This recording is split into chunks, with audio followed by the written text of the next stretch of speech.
Okay, that's great. Clearing out the room, and then I'll come get everyone because we have a bunch of tables and chairs. Okay, cool. So while you guys get that, Yep. Fantastic. I'll be right back. Thank you. Sandy, you want to let them know? No. No. We're probably going to see my signal go down and freak out.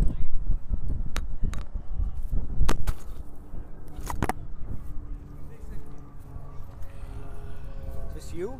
Yep. Do you mind if I keep my recording? Yeah, go for it. Okay, do you want a handout? Here, I'll. Yeah.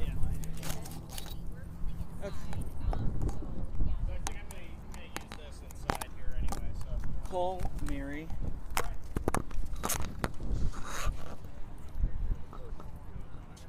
Siri, call Mary.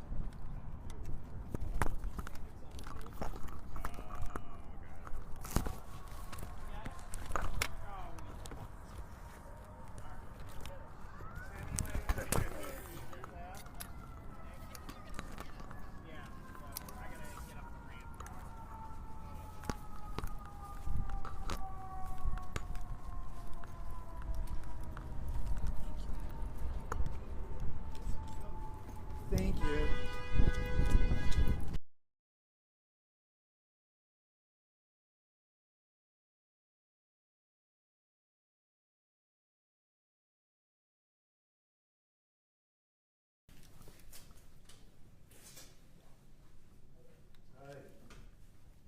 You want to grab the door for them? Paperwork serving with the Marshal Service. It just says St. Paul Police Department.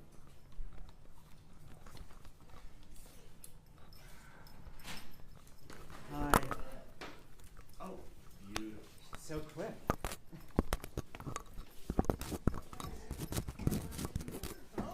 Hi. Yes, you do. Okay, it's going to be to the right. To the right. Alright. Oh. You got it? Wow, I'm impressed. Hey, you know. Jeez Louise. Not my first round. And what would you like to see in the background? The gray or the... Okay. Okay. That sounds like a plan. Fantastic. Thank you. And good suggestion on the wind. Yeah. That's not getting your way. That's not good. Yeah, no, it was pretty blustering. Yeah. Well, it was okay at first, and then it was just a. That's the nature of it. That'll happen. Although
Testing 1 2 3. Testing 1 2 3.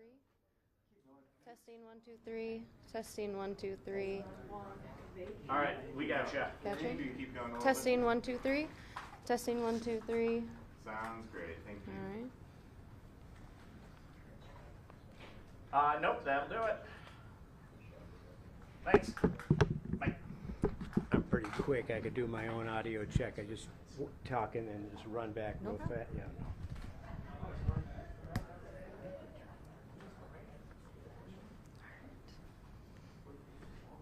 All right. Mic test 1 2 3.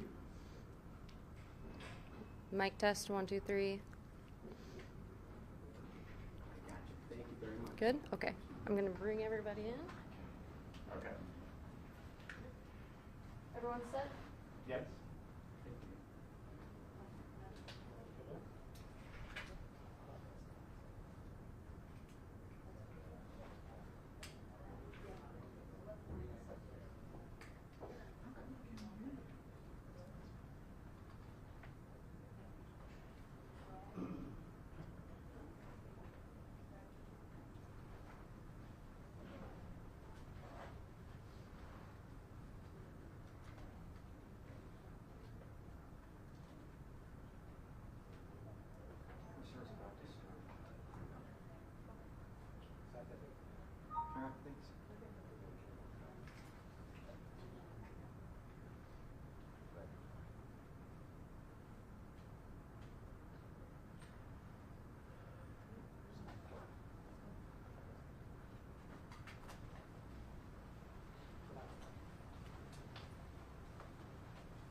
Everyone set? All right. Good afternoon, everyone. I'll start with my name. My name is Alyssa Arkand. I'm a public information officer for the St. Paul Police Department, ALYSSAARCAND. This morning, St. Paul police officers made an arrest in the sexual assault and burglary that occurred on the 300 block of Snelling Avenue. On April 15th, all our security was threatened with a sexual assault. Many questions lingered. Do we know who was responsible, and can we catch the suspect? I can tell you that we put every effort into this case. Our investigators and officers worked tirelessly to find the person responsible. The details of this investigation will come out in the charging document when it's complete, which we expect to be soon. But what I can tell you is that this morning at 6:45, search warrants were executed in Stillwater and Maplewood, and the suspect in this case, Deontay Thomas, was taken into custody. He has now been booked into the Ramsey County Jail on suspicion of criminal sexual conduct, first-degree burglary, and kidnapping. Thank you to all of our law enforcement partners and everyone at the St. Paul Police Department who helped make this possible. And with that, I'll turn it over to St. Paul Police Chief Axel Henry. Thank you. I think it's important to remember anytime we come to talk about an arrest, which is important, that means that someone out there and many people out there have been victimized. So we want to keep those folks in the forefront of our mind. Unfortunately, it was something as dangerous and as serious as an event like this. Our entire community felt this, and they also came together. So I want to start off by thanking the officers from all over our city who responded in the early morning hours when this occurred. I want to thank all the investigators and the leadership on our department who continued to tirelessly investigate this and never gave up on this case and continued to work it. I want to thank the tactical folks that have gone out, executed those search warrants, and apprehended the person, and the investigations that have led up to this case and got us to where we're at today. All of the people behind me, and probably 730 to 740 more from our police department, were all focused on this case. It's very important. It's very important to the people that have been victimized and traumatized by it. It's very important to our community, and we want to send a message. We are here for you. We never gave up on this issue. We are not going to give up. And if you come and commit crimes in this city in this way, we are going to find you and we are going to hold you accountable. Thank you. Keeping in mind that this is an open and active investigation, and we're still waiting from the charging documents, we can take a couple questions if there's anything clarifying. Were there multiple victims? There was one victim. quite a team behind, and here with us, we can kind of talk about the process. Get the report, the work begins. What does that look like? Yeah, absolutely. Chief or Chief, please. So it begins with a 911 call for emergency service. Patrol officers respond, take the information and take care of the person who's been victimized. Officers work diligently at the patrol level to try and establish some information that we could follow up on as investigators. One officer in particular took it upon himself to explore the evidence at hand and to utilize some of our technology to really drill down to help identify a suspect. I believe that expedited the solution of this case at the patrol level by a couple of weeks. Then it was our investigators took on the case, interviewing witnesses, canvassing the area, and working with partners from the BCA and other agencies to bring us to where we are today. So this was at the outset, many of these are whodunits, and this was no different. But through the effort from our police department, rank and file officers and investigators, this was brought to a conclusion successfully. You mentioned that one officer, he or she, did they just get the ball rolling pretty quickly, and you said that kind of sped it up. If you can kind of Sure. as much detail as you can. Sure. So generally speaking, in a circumstance like this, our patrol officers care very deeply. They interview witnesses, gather information, and synopsize what happened at the time. One officer in particular explored the evidence in the way that an investigator would, but being immediately proximal to the case. And that made a significant difference. Our officers do care very much, and they work hard on the information presented to them. In this particular case, the officer took an extra step, not one that is extraordinary or took special skill, but just a tremendous demonstration of caring in that moment, which really got us to this point much faster. Alyssa, is the suspect someone that was previously known as St. Paul PD by any chance? I don't have the information on if he was previously known at this time, but I can get that for you. I don't recall at all, so. Is it still the case that the suspect was unknown to the victim? That's correct. Is this considered a random target, or? Yes, this was random, which it makes it very difficult for everyone involved in the whole community, and the fact that it was random, and it's just something that we hope to prevent, and we're just happy that we found the person responsible. Chief, what's your message for residents? One second, Dave. Was it a difficult arrest? Any incidents? The person trying to get away? No, it was not. Okay. Go ahead, Dave. Sorry. Chief, what's your message for residents here in St. Paul this afternoon here? Well, my message is that I want them to know, first off, we're here, we're committed.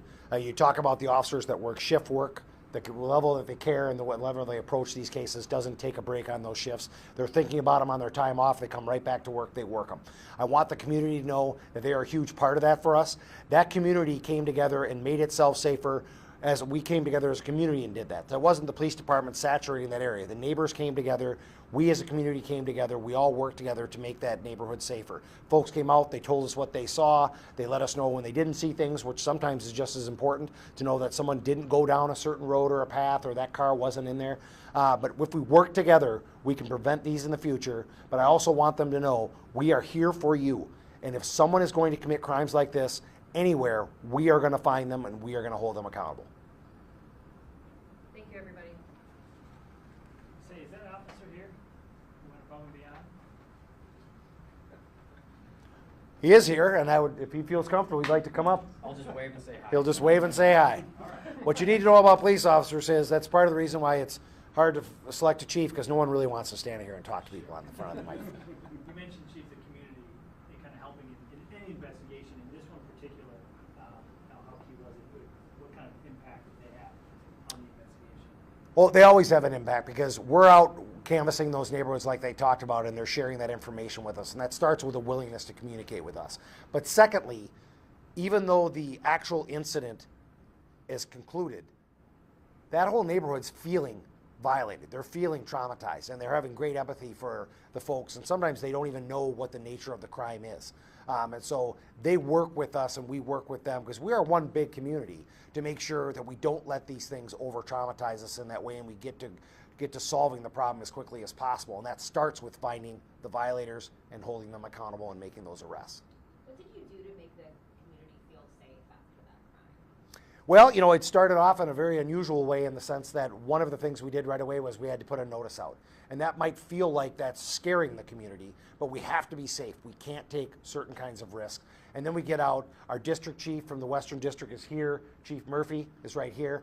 That happened in our Western District. Her officers, her team are out there working with community members, being available, and that means they're setting up community meetings late at night. They're doing things on a drop of a moment to make sure, they're making sure that the streets and the roads are occupied by officers that are coming up and down and waving and those types of things. It happens at multiple levels across the board to work within our community to make people feel safe. All right, thank you.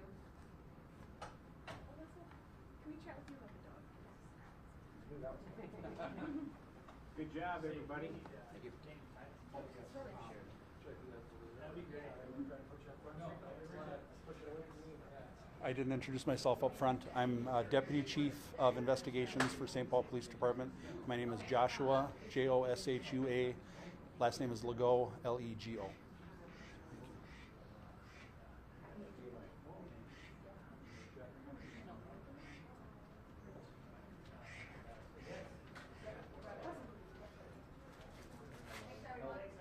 Thank you. What's up? No, we got a few more minutes. Oh, okay. We're going to talk about family time. Yes, I think some other people. Citrus. Cuties. Uh-huh. Yes. Snacks. I'm going to continue blankly staring at you. There's a perfect case. Oh, okay. All right. I'm getting good Gotcha. in the live view itself, so it must be between the live view and you, but I'll feed it back. Otherwise, I'm driving back right now, if you can, I don't know what time it is. Like in terms of when you think the charging document, I know soon is. It should be today. Oh, Okay, yeah, yeah. St. Leave the feet up here. St. Paul's gonna break the sign of the case here, so.